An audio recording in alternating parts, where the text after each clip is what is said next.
paralelo entre a lei e a fé. Os judeus são considerados o povo do livro, ou seja, o povo da Torá, porque a Torá contém o registro e a legislação atribuída a Moshe Rabbeinu, o nosso mestre Moisés.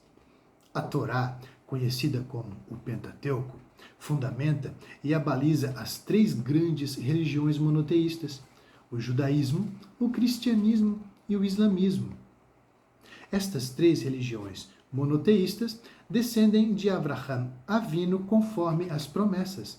Avraham Avinu, nosso pai Abraão, o pai da fé. Segue citação. Gênesis 12, 3. E abençoarei os que te abençoarem, e amaldiçoarei os que te amaldiçoarem. E em ti, Abraão, serão benditas todas as famílias da terra. Bereshit, Gênesis 12, 3. O caminho da lei pela Alahá, conhecido como a tradição dos anciãos, e o caminho da graça pela fé. O cristianismo gentílico é bendito no crente Abraão, porque, de acordo com os escritos nazarenos, os Ketuvim Netzarim, atinente ao Novo Testamento, a epístola de São Paulo aos Gálatas referencia que Deus haveria de justificar os gentios pela fé e não pelas obras da lei. Somente os judeus seriam justificados pelas obras da lei, que são atinentes às 613 mitzvot, que são as conexões e os mandamentos que atribuem as ações dos mundos superiores.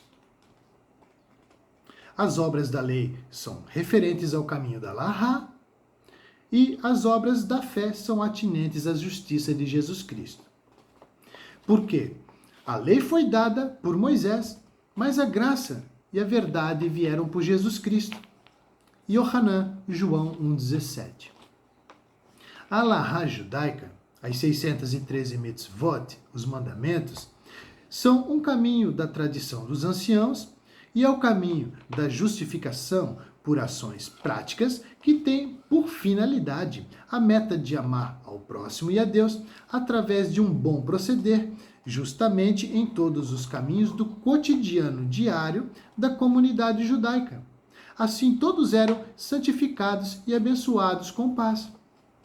Mas quanto aos gentios, que diferem dos judeus, ora, segue a citação, ora, tendo a Escritura previsto que Deus haveria de justificar pela fé os gentios, anunciou primeiro o Evangelho a Avraham, dizendo: todas as nações serão benditas em ti, de sorte que os que são da fé são benditos no crente Abraão.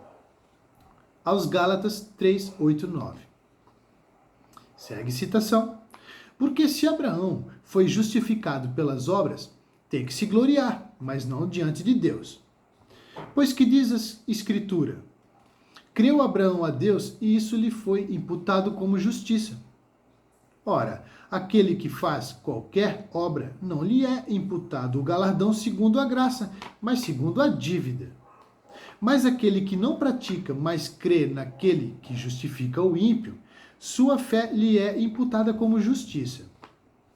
Assim também Davi declara bem-aventurado o homem a quem Deus imputa a justiça sem as obras, dizendo: bem-aventurados aqueles cujas maldades são perdoadas e cujos pecados são cobertos. Aos Romanos 4, 2 a 7. Outra citação. E não sede conformados com este mundo, mas sede transformados pela renovação do vosso entendimento, para que experimenteis qual seja a boa, agradável e perfeita vontade de Deus. Aos Romanos 12, 2. Outra citação. Porque não quero, irmãos gentios, que ignoreis este segredo, para que não presumais de vós mesmos, que o endurecimento veio em parte sobre Israel, até que a plenitude dos gentios haja entrado. E assim todo Israel será salvo, como está escrito: de Sião virá o libertador e desviará de Jacó as impiedades. Romanos 11, 25, 26. paralelo entre legislação e fé. O Alcorão se refere aos judeus como o povo do livro, a Torá, ou o Pentateuco. A Torá foi outorgada por volta do ano de 1200 anos antes de Cristo. Porém, quanto ao verdadeiro muçulmano, o monoteísmo puro, Muslim Hanifa, surgiu antes do Código Constituintes da Torá, nos tempos de Abraão, que viveu 175 anos entre 1812 a.C. e 1637 a.C. Abraão era um monoteísta puro, Muslim Hanifa. Na Bíblia, a justiça pela fé surgiu com Abraão e Melquisedeque. Melquisedeque era o rei de justiça. E há quem diga que Melquisedeque era Shem, filho de Noé. E Shem tinha mais de 500 anos. Ou seja, o sacerdote, rei da justiça, Melquisedeque, era Shem, filho de Noé, e tinha mais de 500 anos. Antes da instituição da lei pela Torá, através de Moisés. Porém, a narrativa oficial da justiça pela fé, abalizada através da Torá, a lei, de maneira que a lei não é nada sem a fé e a fé não é nada sem a lei. Porquanto a lei legislou a validade da justiça pela fé e a fé validou a crença na vigência da lei.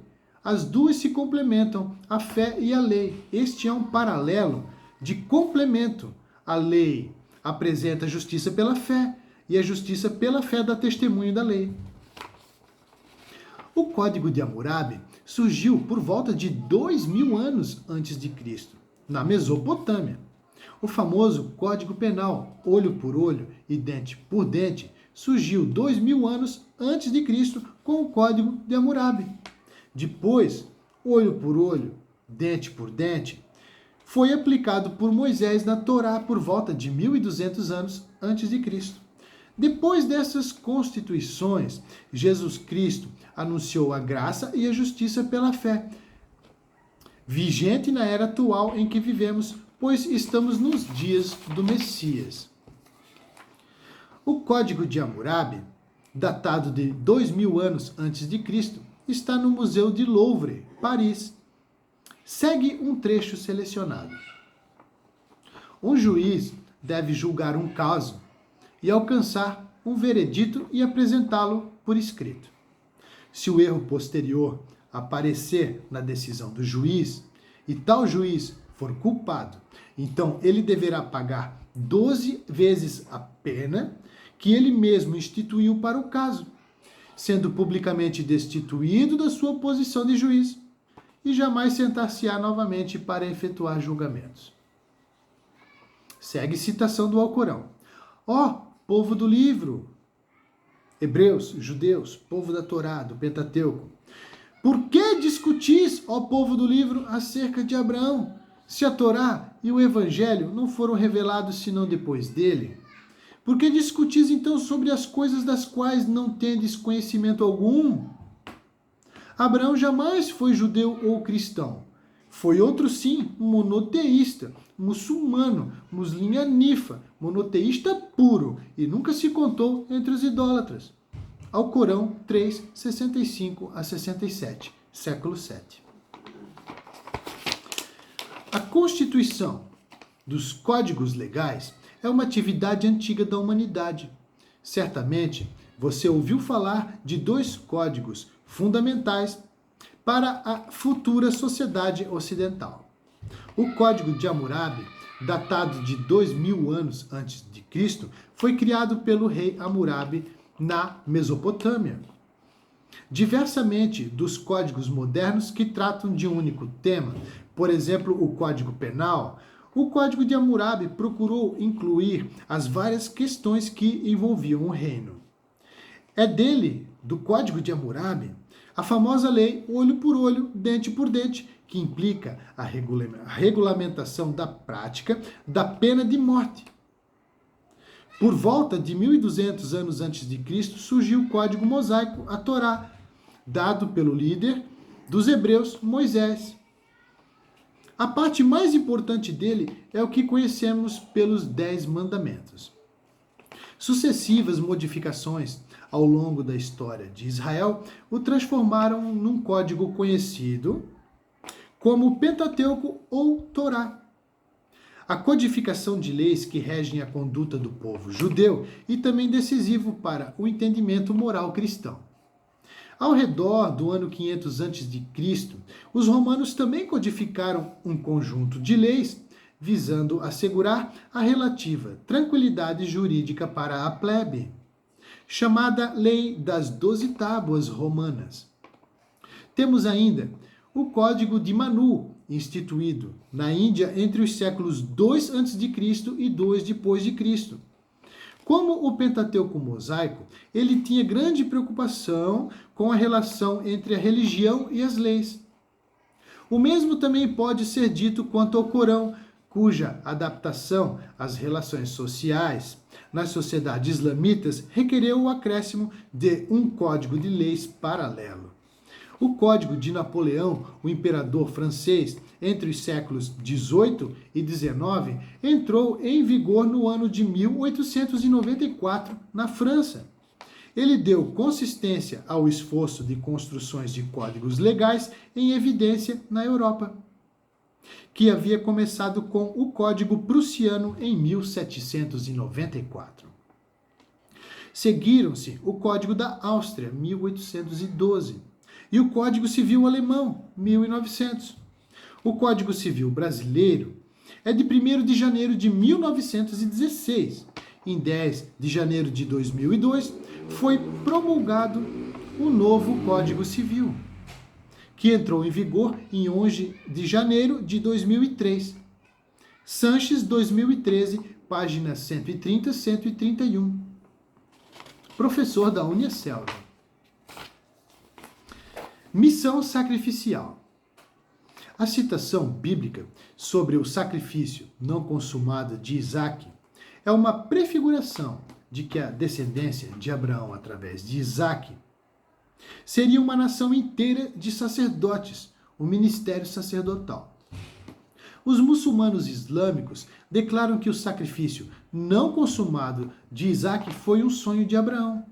É notório que Deus não permitiu a consumação do sacrifício de Isaque no Monte Moriá. Os islâmicos dizem que foi um sonho de Abraão, o sacrifício de Isaque, porque no sonho ele dizia: pega o teu filho, o teu único. Porquanto Abraão já tinha um filho chamado Ismael, que era o filho da serva Agar.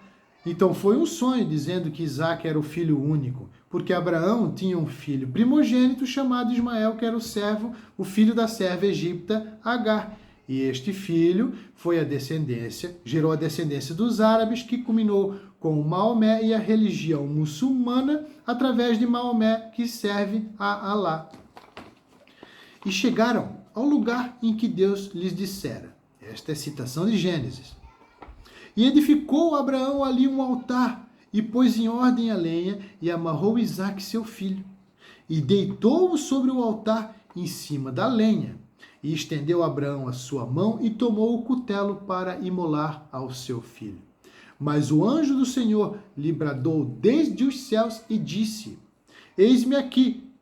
Então disse: não estendas a tua mão sobre o moço, e não lhe faças nada, porquanto agora eu sei que tu temes a Deus, e não me negaste o teu filho, o teu único. Bereshit, Gênesis 22, 9 e 12. Este versículo de Gênesis mostra que Isaque era o filho único de Abraão, mas na realidade literal, Abraão já tinha um filho, e esse filho era chamado Ismael. Então nós podemos perceber que a Torá, ela não é uma escritura literal, mas existem mistérios ocultos através de histórias e palavras ocultas que revelam coisas profundas.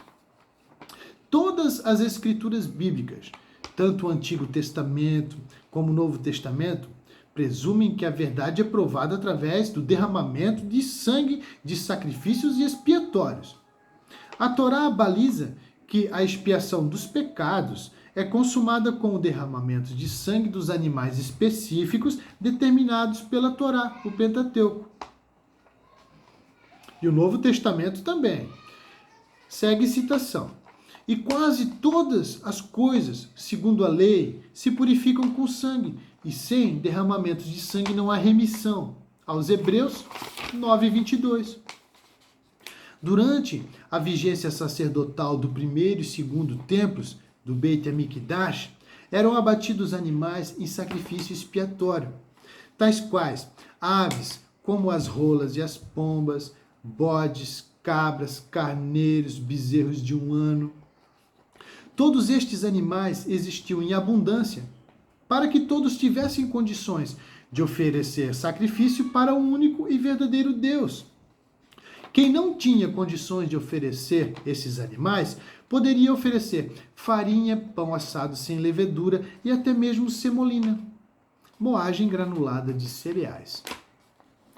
A vaca vermelha oculta um grande mistério que aponta para um sacrifício raro, atípico, especial e diferente dos sacrifícios habituais e ordinários, a quem se refira a este sacrifício da vaca vermelha como uma prefiguração do sacrifício de Yeshua HaMashiach, Jesus Cristo, o Cordeiro de Deus que tira o pecado do mundo. Porém, isto é apenas uma especulação. O mistério da vaca vermelha ainda não foi revelado para o mundo, só será revelado, segundo os judeus, no dia em que chegar a volta do Mashiach, ou seja, a vinda do Mashiach. O bode para Azazel recebia as maldições dos pecados do povo de Israel sob imposição de mãos. Era amarrada uma fita vermelha no chifre que indicava ser o bode para Azazel. Então o bode expiatório era enviado ao deserto para Azazel. Fazendo assim, sacrificavam um bode para Deus e enviavam um outro bode para Azazel no deserto. De acordo com a crença tácita, o bode para Azazel era enviado ao deserto para o demônio.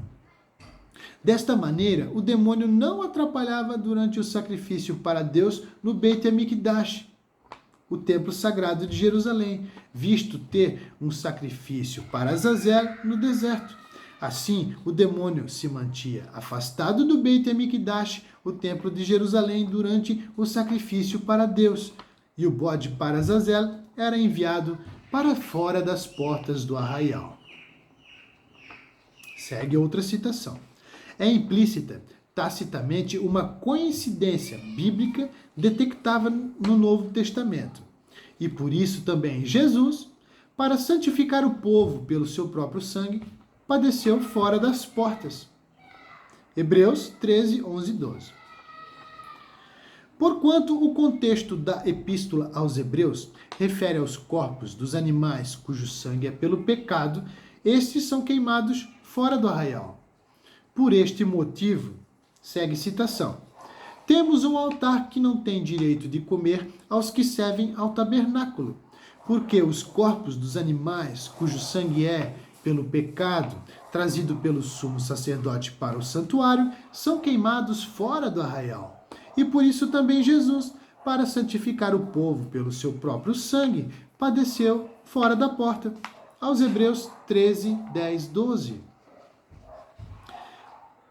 Rambam, Maimônides, sobre os sacrifícios. Seguem citações diretas e indiretas do Guia dos Perplexos, conhecido e compilado pelo filósofo e legislador judeu Rambam Maimônides, Rabi Moshe ben Maimon. Os sabeus que adoravam os demônios acreditavam que eles assumiam as formas de cabritos.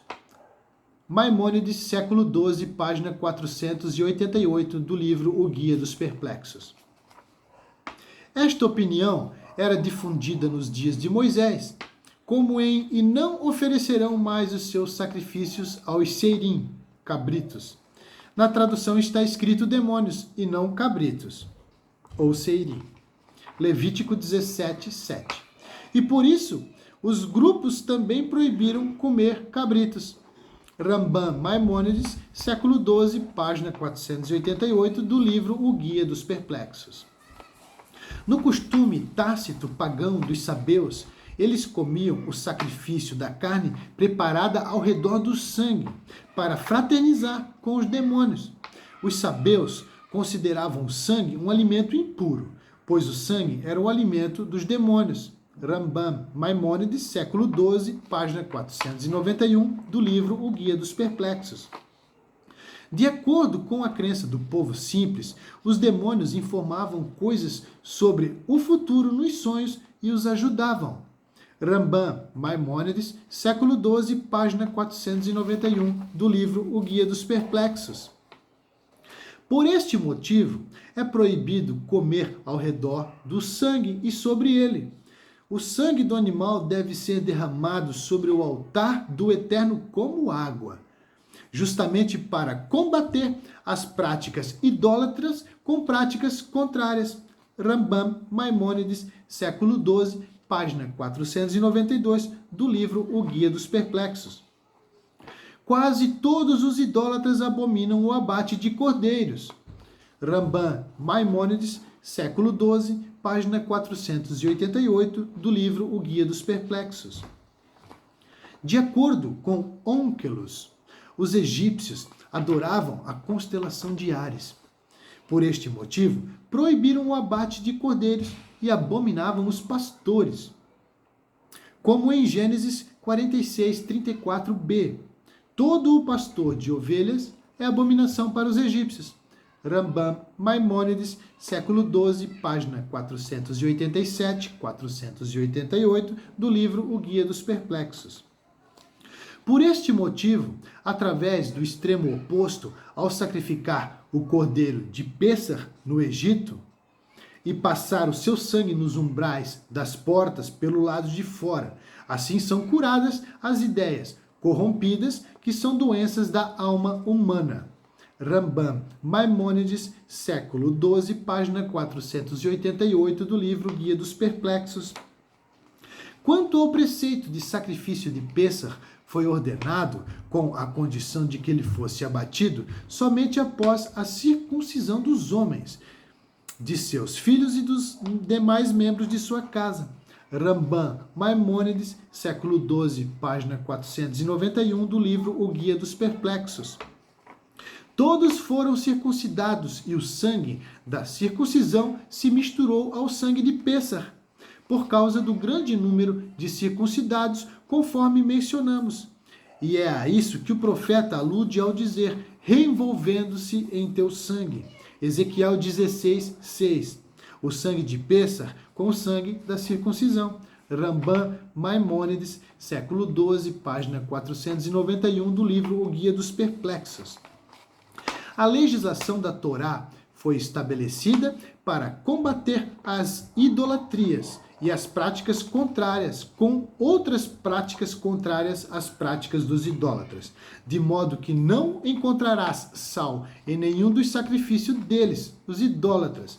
Portanto, Deus proibiu oferecer fermento algum ou mel algum, Levítico 2:11, e nos ordenou a salgar os sacrifícios, como em todos os teus sacrifícios oferecerás sal.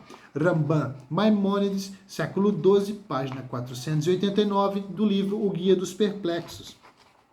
Para contrariar as práticas idólatras, aos hebreus foram concedidos os sacrifícios de animais domésticos encontrados abundantemente nas terras de Israel, como cordeiros, bodes, bezerros e aves como pombas e rolas, diferentemente das práticas idólatras que sacrificavam leões, ursos e outras feras, conforme mencionado no livro de Tom. Rambam Maimônides, século XII, página 488, do livro do Guia dos Perplexos. Idolatria. A idolatria era considerada um dos maiores pecados para os israelitas. De acordo com a legislação sacrificial dos hebreus, o animal macho era considerado superior ao animal fêmea.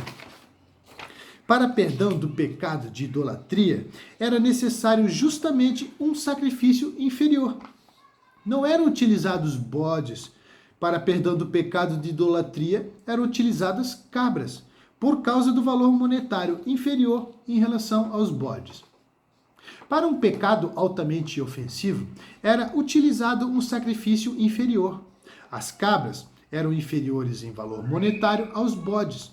para prefigurar e demonstrar que a vontade de Deus não era o derramamento de sangue, e sim o louvor de um coração puro, contrito e quebrantado.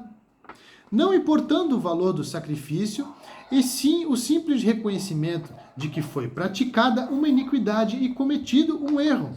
A melhor atitude é a demonstração de arrependimento. O ato do sacrifício denotava o conserto do erro, o perdão e o esquecimento da ofensa contra o próximo e contra o Criador.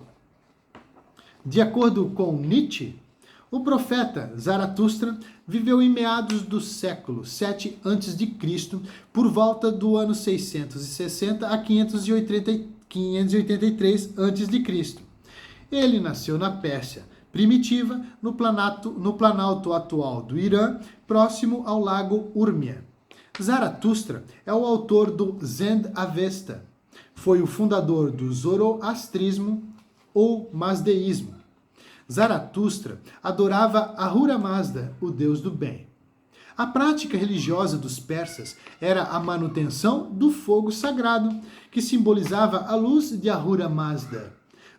O profeta Zaratustra empreendeu sua missão através das escrituras do Avesta e do fogo sagrado para combater o antigo sacerdócio que utilizava o derramamento de sangue de animais. O fogo sagrado versus o sangue dos sacrifícios. Assim escreveu aquele que teve a contemplação do bom e o belo, sem fraquezas, e criou o super-homem. Friedrich Wilhelm Nietzsche, o Anticristo, 1895. Assim falava Zaratustra, século 7 a.C.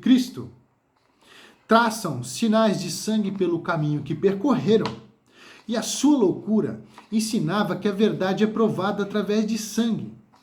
Mas o sangue é, de todas, a pior testemunha da verdade. O sangue envenena até a doutrina mais pura e a converte em insânia e ódio do coração. E quando alguém atravessa o fogo por sua doutrina, que isso prova? Friedrich Wilhelm Nietzsche, 1895, páginas 128 e 129. A citação de Zaratustra afirma que o sangue não prova a verdade, muito menos o derramamento dele. Antes, converte até a doutrina mais pura em ódio do coração.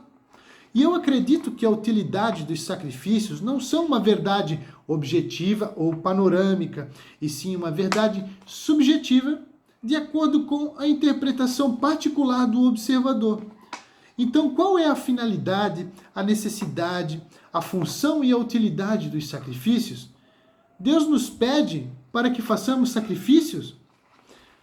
A introdução dos sacrifícios de animais nos rituais e na legislação mosaica foi necessária para abalizar o derramamento de sangue do animal, porque havia necessidade de consumo de carne humana, de carne de animais, para a sobrevivência do povo hebreu, para a sobrevivência do povo humano. A legislação mosaica estabeleceu a kashrut, regras de uma alimentação apropriada para a manutenção da saúde, para a preservação das espécies. Por esse motivo, os animais utilizados em sacrifício eram animais comuns e de fácil acesso para todas as pessoas de Israel. Quanto aos sacrifícios para Deus, Deus não reclamava e não obrigava a sacrificar. Se não houvesse sacrifício, isso não afetaria Deus de maneira nenhuma. Porquanto a mente consciente das pessoas daquele tempo e naquela época e região eram acostumadas a realizarem sacrifício para os seus deuses em diversos lugares.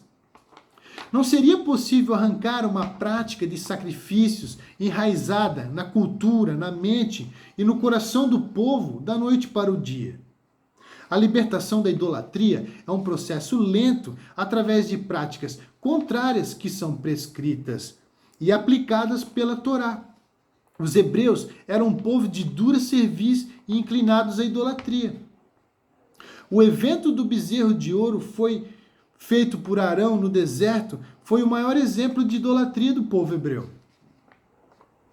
Então, os sacrifícios que antes eram destinados aos ídolos e deuses passam a ser consagrados ao único e verdadeiro Deus, o Deus de Abraão, Isaque e Jacó, não em diversos lugares, como era a realidade dos idólatras, mas em um único lugar específico, no Templo de Jerusalém e o Beit Amikdash.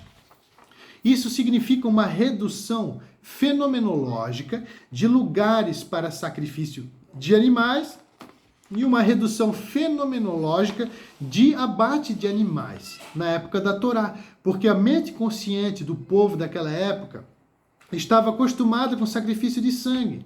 Então, a Torá fez uma redução fenomenológica até que chegou o tempo de evolução do próprio povo, do próprio homem, ao ponto dele entender que Deus não queria sacrifício. Então, Jesus veio oferecer um último e único sacrifício, porém foi um sacrifício humano. Então entendamos que tudo isso foi feito por causa da mente idólatra das pessoas, devagarinho, num processo lento, foi reduzido fenomenologicamente da mente humana a necessidade de abatimento, derramamento de sangue.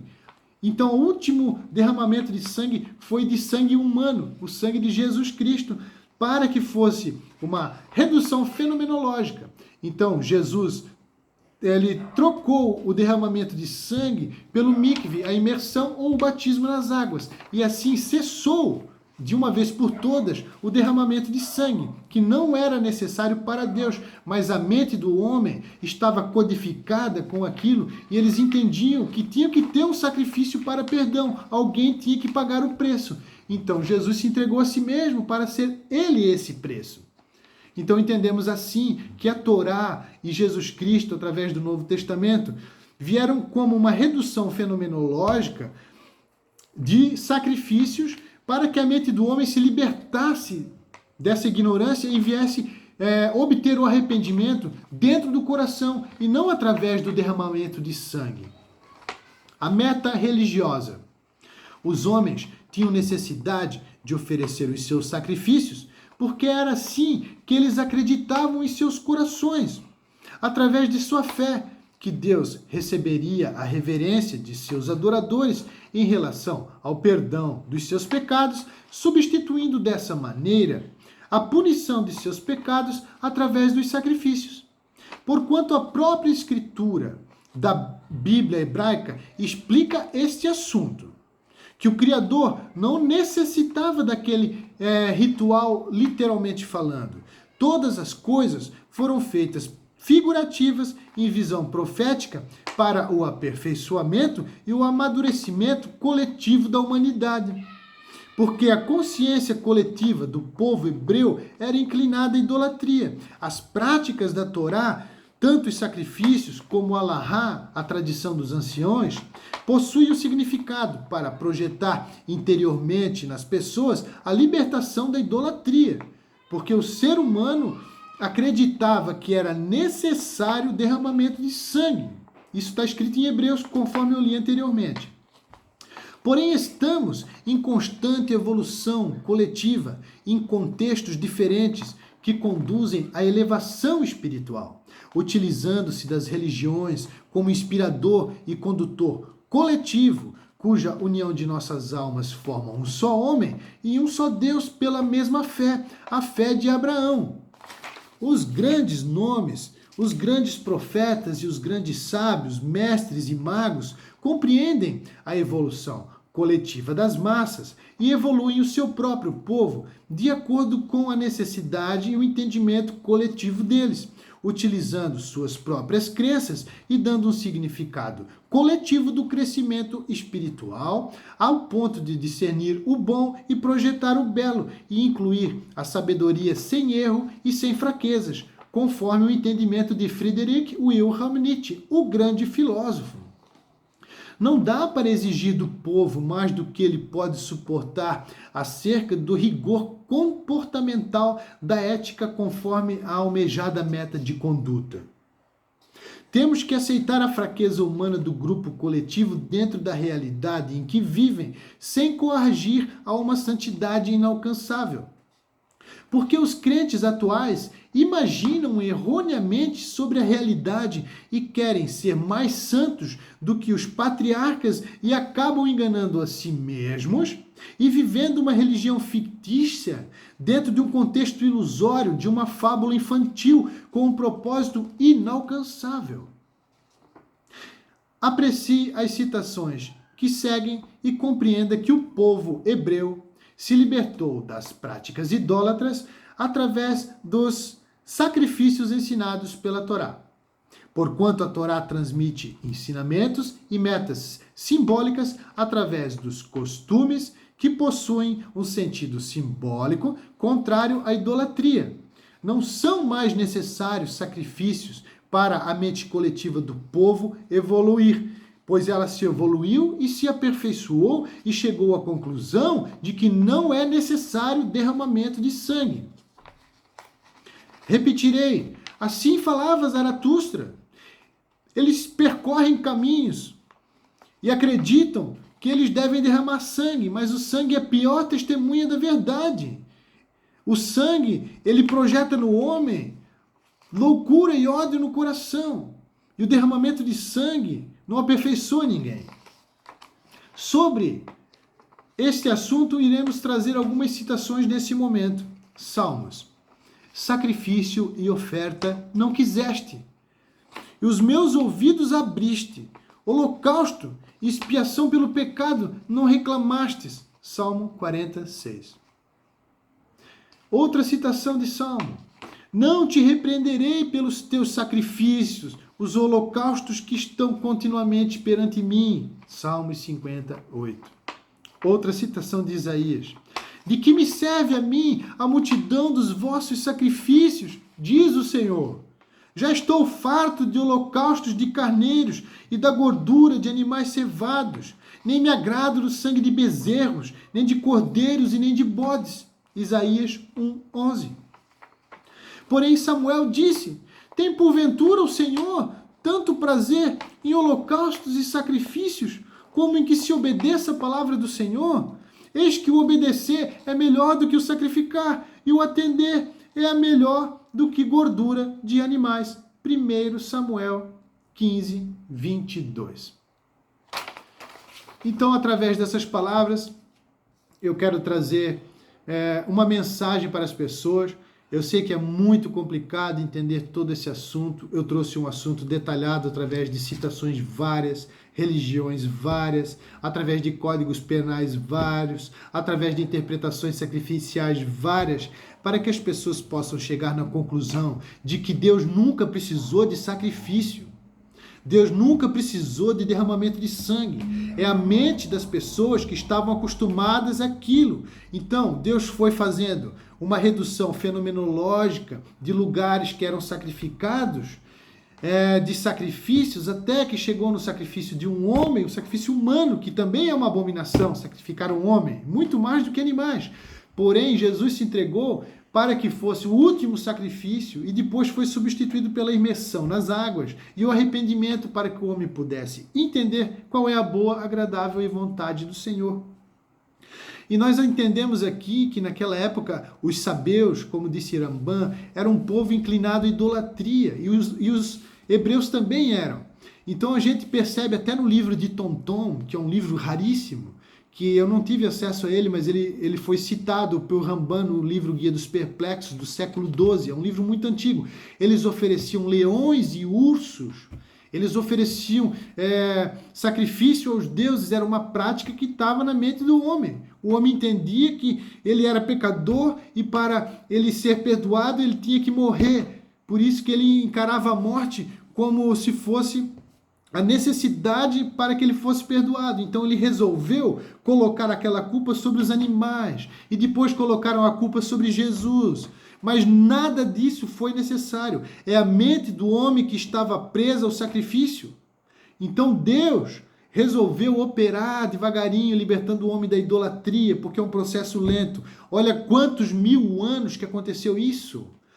Quantos 1000 anos a humanidade levou para evoluir ao ponto de desistir de sacrificar e voltar-se ao arrependimento? Vou ler a palavra mais importante que eu já encontrei na Escritura. A palavra mais importante para libertar o homem da idolatria. 1 Samuel 15, 22. Porém, Samuel disse: tem porventura o Senhor tanto prazer em holocaustos e sacrifícios, como em que se obedeça a palavra do Senhor? Eis que o obedecer é melhor do que sacrificar, e o atender é melhor do que gordura de carneiros. 1 Samuel 15, 22. Espero ter conseguido plantar em seu coração o meu entendimento. Dudu plantando a semente.